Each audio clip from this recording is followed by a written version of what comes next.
உலகத்துல எங்கேயோ ஒரு பொண்ணு எனக்கோசம் பிறந்திருப்பாங்க, கண்டிப்பா பிறந்திருப்பாங்க. ஆனா அவங்களுக்கோசம் நான் தான் பிறந்தேன்ட்டு சத்தியமா அவங்களுக்கு தெரியாது. அவங்க எனக்கு தான் பிறந்திருக்கிறாங்க வளர்ந்துருக்கிறாங்க, சத்தியமா அது எனக்கு சுத்தமாவே தெரியாது. ஆனா எனக்கு தெரியாம எங்கேயோ இருக்கிற ஒரு பொண்ணுக்கு இப்ப நான் புது பூவேன்னு ஒரு பாடின பாட்டு, அந்த பொண்ணுக்கு நான் கொடுக்குற பூவு கண்டிப்பா என்னைக்கு இல்லைனாலும் என்னைக்கோ ஒரு நாள் அந்த பொண்ணுக்கோசம் இந்த பாடல் கண்டிப்பா ஒரு டெக்கரேஷனா இருக்கும். ஏன்னா சொல்லாங்களே, இன்னைக்கு நம்ம அஸ்திவாரம் போடுறது தான் நாளைக்கு அது கடகாலா மாறும், கடகாலா மாறுறது தான் நாளைக்கு ஒரு பில்டிங்கா மாறும், பில்டிங்கா மாறுறதும் ஒரு ஒரு அதான் சொல்லுவாங்களே ஒரு பிசினஸ் ஆகும்ட்டு. எனக்கு எந்த பொண்ணும் இது வரைக்கும் நான் பார்த்ததுல அவ்வளோ டேலண்டா எனக்கு தெரியல. என்னோட டேலண்ட் இன்னும் எவ்வளவு வரணும். இன்னும் நான் யூடியூப்ல வந்து சாதிக்க வேண்டிய விஷயங்கள் இருக்கு. நான் உங்களுக்கே தெரியும் நான் எவ்வளவு புதிய பாடல் பாடி இருக்கிறேன்னு.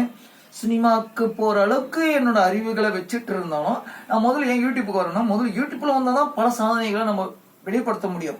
இப்போ நான் சினிமா பாட்டும் பாடுறேன், என்னோட புதிய பாடலும் பாடுறேன். நான் பாடுற புதிய பாடல் எல்லாமே வந்து கேமர் பாட்டு. அதாவது எப்படின்னா அது ஒவ்வொரு வார்த்தைகளும் வந்து சூப்பரா இருக்கும். அதை வந்து யாராலுமே தவறு சொல்ல முடியாது. இதுதான் உண்மை.